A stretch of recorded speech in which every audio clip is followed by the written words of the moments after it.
الحمد لله نحمده ونصلي ونسلم على رسوله الكريم اما بعد فاعوذ بالله من الشیطان الرجیم بسم اللہ الرحمن الرحیم۔ ہمارے مشائخ فرماتے ہیں بسیار طعام یعنی کہ وہ شخص جو زیادہ کھانے کی طمع اور لالچ رکھتا ہے، فرماتے ہیں کہ اس کی گفتگو میں، اس کی بات میں، اس کے بیان میں اثر بھی نہیں ہوتا، پھر لوگوں کے دلوں تک اس کی بات نہیں پہنچ پاتی۔ جو کھانے کا عادی ہے، شوقین ہے، اور یہ لالچ اس کے اندر ہے۔ اور فرماتے ہیں کہ ہم نے ایک دفعہ پوچھا کہ شیر کو کھانا ڈالنے والے بندے سے کہ آپ اس کو کتنی دفعہ اور کتنا کھانا ڈالتے ہیں، تو اس نے بتلایا کہ اس کو 7ویں دن کھانا ڈالا جاتا ہے، 6 دن بالکل کھانا نہیں ڈالتا۔ تو فرمانے لگے دیکھیں، شیر 6 دن چھوڑ کر 7ویں دن کھانا کھا کر شیر ہے، اور ہم روزانہ 3 دفعہ کھا کر دیکھیں تو فرماتے کہ ہماری غذا جتنا ہم کھاتے ہیں اس میں سے بس 25% ہوتی ہے، باقی تو ہم شوق میں کھاتے ہیں یا طمع اور لالچ میں۔ حالانکہ 75% تو بس ہمارے جسم سے گزر جاتا ہے اور نکل جاتا ہے، صرف 20 سے 25% ہمارے جسم کی ضرورت ہوتی ہے۔ چنانچہ فرماتے ہیں اگر زیادہ کھائے تو پھر ورزش بھی کرے، ورنہ کم کھائے۔ اگر ورزش کا وقت نہیں ہے، ورزش نہیں کر سکتا، بعض لوگ ہیں ان سے ورزش نہیں ہو پاتی۔ اور فرمائے کہ اس وقت بھی سب سے لمبی زندگی جس کی ہے وہ مگرمچھ ہے، کروکوڈائل۔ 150 سے 2.5 سال، 200 250 سال تک زندہ رہتا ہے۔ اور فرماتے 700 کلو کیجی کا اگر یہ ہے نا، جو کہ تقریباً یوں اندازاً لگا لیں کہ 10 انسانوں کے وزن کے برابر۔ ایک انسان کا 60-70 کلو وزن ہوتا ہے نارمل، 80 کلو ہوگا۔ 700 کلو کا جو مگرمچھ ہے وہ اس کی جب سائنسدانوں نے تحقیق کری، اطباء نے بھی دیکھا، تو پتہ چلا جی پورے 24 گھنٹے میں 700 گرام غذا ہے، صرف 700 گرام۔ اتنا بھاری وزن کا مگرمچھ، اور طاقتور سب جانوروں میں یہ طاقتور ہے، اس کے جبڑے، حتیٰ کہ کہتے ہیں کہ ہاتھی کو سونڈ سے پکڑ لے تو پانی کے اندر گھما دیتا ہے، ہڈیاں تک توڑ دیتا ہے۔ حالانکہ کتنا ٹنوں منوں اس سے زیادہ وزنی ہے ہاتھی، لیکن ہڈیوں کو گھما کے اس کو اپنی سونڈ سے پکڑ کے اس کی اور توڑ دیتا ہے، اس کو بھی گھما دیتا ہے، اتنی طاقت ہے اس میں۔ تو فرماتے ہیں کہ کھاتا اتنا کم ہے۔ اور عجیب واقعہ ایک دفعہ سنایا کہ جب ختم نبوت کا واقعہ ہوا، یہ تحریک زور پکڑی اور علماء نے، ائمہ مساجد نے مسجدوں سے یہ بات شروع کر دی کھل کر، اور اپنی گرفتاریاں دی، کھلی گرفتاریاں۔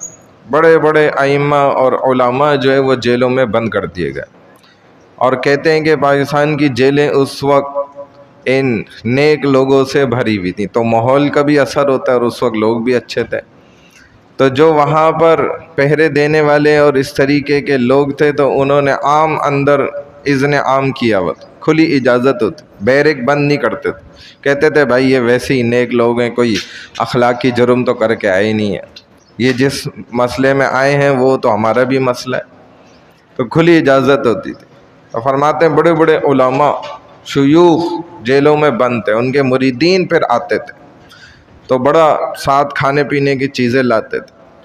تو چند بزرگ ہستیاں، شیخ الحدیث ایسے حضرات بھی وہاں موجود تھے کہ وہ تو فرماتے ہیں کہ ہماری تو جو بیرک ہوتی تھی وہ یہ کھانے پینے کی چیزوں سے روز بھر جاتی تھی، اس قدر مریدین، کوئی مٹھائیاں لا رہے، کوئی کیا لے کر آ رہے۔ تو اب ہم سے تو اتنا نہیں کھا سکتے تھے، ظاہر ہے ہم تو تھوڑا بہت کھاتے، تو ہم پلاننگ بناتے پھر کہ بھائی آج جو ہے نا صبح پھر اتنے ساتھیوں کا ناشتہ ہماری طرف سے، خاص انداز۔ تو کہتے ہیں کہ ایک بندہ جو ہے نا مولا بخش نام کا، یہ پٹھان تھا، اور گلگت کی طرف سے پتہ نہیں کہاں سے وہ آیا تھا، وہ بھی اسی طرح ہماری جیل میں بند تھا۔ تو اب ہم نے جو صبح ناشتے کے لیے دعوت دی جتنے لوگوں کو، کبھی 30 کو کھلاتے، کبھی 40 کو، کبھی 50، جس حساب سے جتنا ہوتا تھا اندازہ لگا کے۔ تو کہتے ہیں اب ہم رات میں لسٹ فائنل کر رہے تھے تو بیٹھے تھے، تو اس نے دیکھ کے بولا حضرت یہ مولا بخش کو کیوں بلا لیا؟ کہا بھائی کیا ہو گیا؟ کہا کہ یہ تو اب کھانا کم پڑ جائے گا۔ حالانکہ کہتے ہیں 30 کلو مٹھائی تھی۔ کہا کہ تو کھانا کم پڑ جائے گا۔ انہوں نے کہا اچھا ٹھیک ہے، چلو ایسا کریں گے، فجر کے بعد پہلے اسی کو اکیلے بلائیں گے، اس کو ناشتہ کھلا کے پھر اوروں کو نہ بلا لیں گے جس حساب سے بچے گا۔ تو انہوں نے کہا ٹھیک ہے بھائی آپ کی مرضی، لیکن ان کو اندازہ تھا۔ کہتے ہیں اب صبح 30 کلو کی مٹھائی جمع تھی، وہ ہم نے نکالی، ڈبوں میں تھی الگ الگ، اور 30 بندوں کے حساب سے میں نے مگے بھر بھر کے نا پانی ڈال کے چائے پکائی۔ اب پہلے اسی کو مولا بخش کو بلا لیا، اس نے ناشتہ کرنا شروع کیا۔ اب شیخ الحدیث صاحب اس کو جو ہے مٹھائیوں کے ڈبے کھول کھول کے سامنے رکھیں، میں چائے مگوں سے نکال کے سامنے رکھوں، اور اس اللہ کے بندے نے ہمارے سامنے وہ پوری 30 کلو مٹھائی بھی کھا گیا، اور وہ 30 بندوں کی چائے بھی ساری پی گیا۔ اب جب اس نے صاف کر لیا، ادھر ادھر نظر ماری کہ کچھ ہے باقی، اور تو کہتے ہیں کہ جب اس کو کچھ نظر نہیں آیا، اب اس نے جلدی مچائی نا کہ بھائی اب مجھے جانا ہے۔ تو شیخ الحدیث صاحب فرمانے لگے کہ مجھے اندازہ ہوا کہ اس نے زیادہ کھا لیا، اب اس کے پیٹ میں کچھ گڑبڑ شروع ہو گئی ہے، تو اب اس کو روکو نا ذرا پتہ چلے۔ تو کہا بھائی اتنا جلدی کیا ہے، مولا بخش بیٹھو تو تھوڑی دیر۔ کہا نہیں، وہ اصل میں چودھری صاحب کے ابھی میرا ناشتہ ہے نا ان کے پاس بھی جانا ہے۔ اور یہ کیا سمجھ رہے ہیں؟ تو واقعی یہ ہمارے خود میرے اپنے سامنے ایسا ہوا ہے اسی طرح کا واقعہ۔ نوجوان لڑکا 16 سال کا، ہماری عمر بھی اس وقت ہم 14 سال کے تھے جب حفظ کر رہے تھے، 15 سال یا 16 سال اس لڑکے کی عمر تھی۔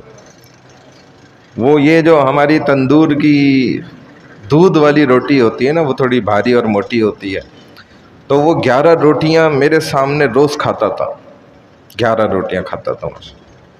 ہم تو 2 کھا لیں تو بھاری ہو جائیں، لیکن اس کی طاقت بھی پھر ویسی تھی۔ ایک دفعہ وہ اوپر سے گرا، تقریباً 7ویں منزل سے، اور یہ نہیں تھا کہ کوئی نیچے بجری پڑی ہوئی اس کے اوپر آ کے گرا ہوں، کھیلتے ہوئے، بہت شرارتی تھا۔ 7ویں منزل چھت سے وہ گرا تھا نیچے، اور گرنے کے بعد کیا ہوا، صرف تھوڑا سا گوشت اڑا۔ 2 ہفتے بعد ہم اس کو پھر دیکھ رہے تھے، مستیاں کر رہا تھا وہ۔ تو یہ طاقت ہونے کا فائدہ بھی ہے نا، طاقت ہو لگے بھی انسان کو، اگر نہیں لگ رہا، بعض دفعہ ایسا بھی ہوتا ہے انسان اتنا کھاتا نہیں ہے لیکن موٹا ہو جاتا ہے۔ تو یہ ضروری نہیں ہے کہ کھا کر ہی انسان موٹا، بیماری ہوتی ہے، اس کا بدن ایسا ہوتا ہے پھیل جاتا ہے۔ لیکن بہرحال اسلام شریعت نے ہمیں یہی سبق سکھایا ہے کہ کھانے میں نا کم کھایا جائے تاکہ عقل بھی تیز چلے۔ اللہ ہم سب کو سنت کے مطابق جو ہے کھانے کی توفیق عطا فرمائے، سنتیں سیکھ کر اس پر عمل کرنے کی توفیق عطا فرمائے۔ سبحان اللہ و بحمدہ، سبحانک اللہم و بحمدک، نشہد ان لا الہ الا انت، نستغفرک و نتوب الیک، برحمتک یا ارحم الراحمین۔